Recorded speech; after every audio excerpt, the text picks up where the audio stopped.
జై Sriram. How are you all? ఎలా ఉన్నారండి అందరూ?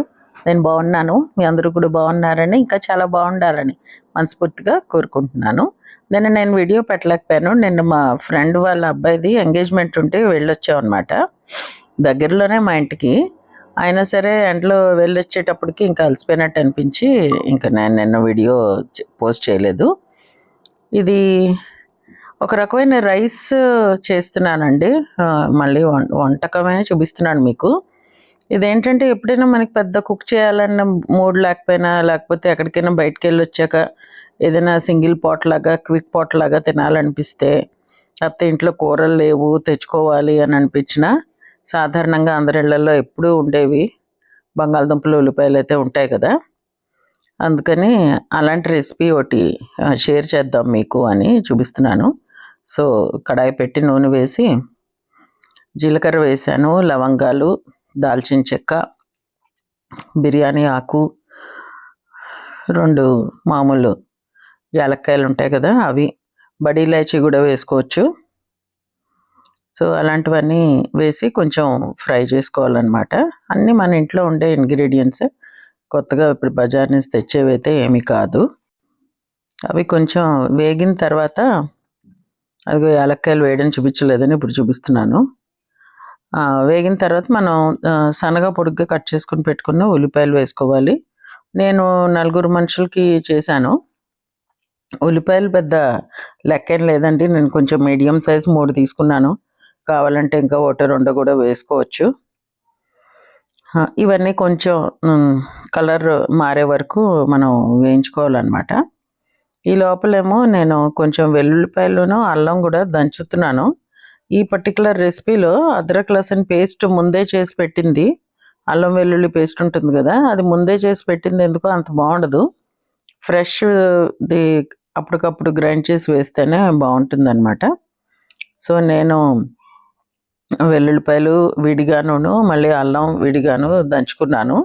కలిపి కూడా దంచచ్చు. నా దగ్గర ఉన్నది ఈ మందస్తా చాలా చిన్నది. సో అందుకని 2 విడిగా. ఇదైతే వెల్లుల్లిపాయలు అంటే ఒక ఫుల్ వెల్లుల్లిపాయ తీసుకున్నాను. ఇందులో కొంచెం ఎక్కువే పడుతుందన్నమాట అల్లం వెల్లుల్లిపాయ పేస్ట్. సో ఎందుకంటే పెద్ద ఎక్కువ కూరలు అయితే మనం వాడట్లేదు కదా, బంగాళదుంపలు ఉల్లిపాయలే కదా, అందుకని మసాలా కొంచెం బాగానే పడుతుంది. సండేస్ అప్పుడు కూడా రోజు బోల్డ్ రకాల వంటలు అవి చేసి అలసిపోయి ఉంటారు కదా లేడీస్. ఎప్పుడైనా సండే నాడు పెద్ద ఎక్కువ కష్టపడాలి అనుకోవట్లేదు అనుకున్నప్పుడు, ఎస్పెషల్లీ వెజిటేరియన్స్, నాన్ వెజిటేరియన్స్కి అలాగే సండే స్పెషల్స్ ఉంటాయి. వాళ్ళు ఉత్తప్పుడు కన్నా ఎక్కువ ఆ రోజు బిజీ అయిపోతారు. వెజ్ వాళ్ళకి చెప్తున్నాను నేను. సో అలా ఆలు కూడా పీల్ చేసి నీళ్ళలో వేసి మీడియం సైజు పీసెస్ కట్ చేశాను. మరీ చిన్నవి కాదు, పెద్దవి కాకుండా బైట్ సైజు. మొత్తం అన్నం కూడా విడిగా రైస్ కుక్కర్లో పెట్టానండి, అది ఉడుకుతుంది. ఈ లోపల మనం అన్నానికి కూడా సరిపడా ఉప్పు అది ఇక్కడే వేసేసుకోవాలి. ఉప్పు, పసుపు, కారం. నేను మళ్ళీ విడిగా గరం మసాలా పౌడర్ అయితే వేయలేదు. నాకు ఎక్కువ గరం మసాలా వాడడం ఇష్టం ఉండదు. ఎవరికైనా ఇంకొంచెం ఉంటే బాగుంటుంది, మసాలా ఫ్లేవర్ కూడా ఉంటే బాగుంటుంది అనిపిస్తే 1 teaspoon garam masala powder కూడా వేసుకోవచ్చు. నేనైతే ధనియాల పొడి వేశాను. ఉప్పు, పసుపు, కారం, ధనియాల పొడి, ఇవన్నీ మంచిగా 1-2 నిమిషాలు సాటే చేసిన తర్వాత అప్పుడు బంగాళదుంపలు వేసుకున్నాం అనమాట. యాక్చువల్లీ ఇదివరకు ఇందులో వేయించేదాన్ని కాదు, బంగాళదుంపలు విడిగా వేయించి తీసేదాన్ని.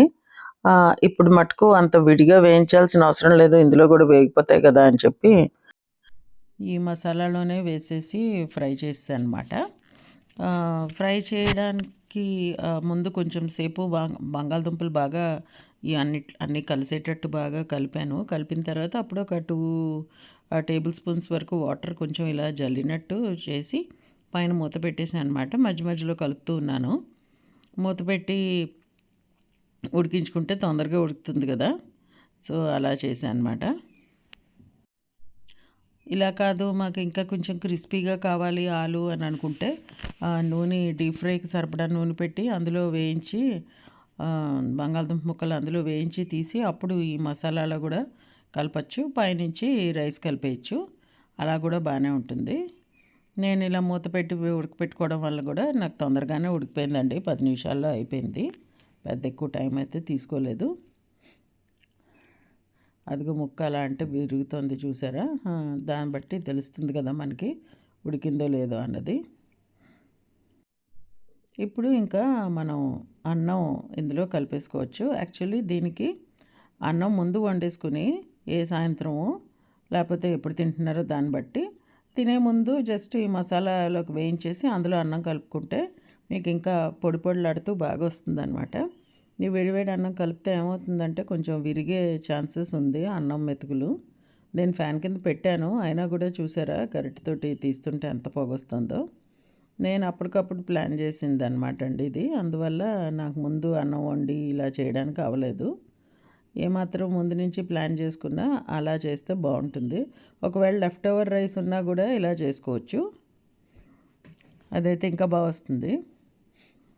సో ఇప్పుడు ఇది జాగ్రత్తగా కలపాలన్నమాట. ఏమాత్రం మనం హడావుడిగా చేసినా అన్నం ఇలా కిచిడీలాగా అయిపోతుంది. అందుకని జాగ్రత్తగా పై నుంచి ఏమాత్రం అన్నంని మనం ఎక్కువ కష్టపెట్టకుండా చాలా ప్యార్గా చేయాలన్నమాట. ఇది అవుతుందా అవదా మొత్తం అంతా ముద్దయిపోతుందా అనుకుంటూ ఉన్నాను, కానీ బాగానే వచ్చింది. అదే చెప్తున్నాను కదా, ముందే అన్నం వండి పెట్టుకుంటే మటుకు చాలా ఈజీగా చేసుకునే రెసిపీ ఇది. కానీ పిల్లలు బాగా ఇష్టపడి తింటారు, పెద్ద ఎక్కువ కూర లేకపోయినా.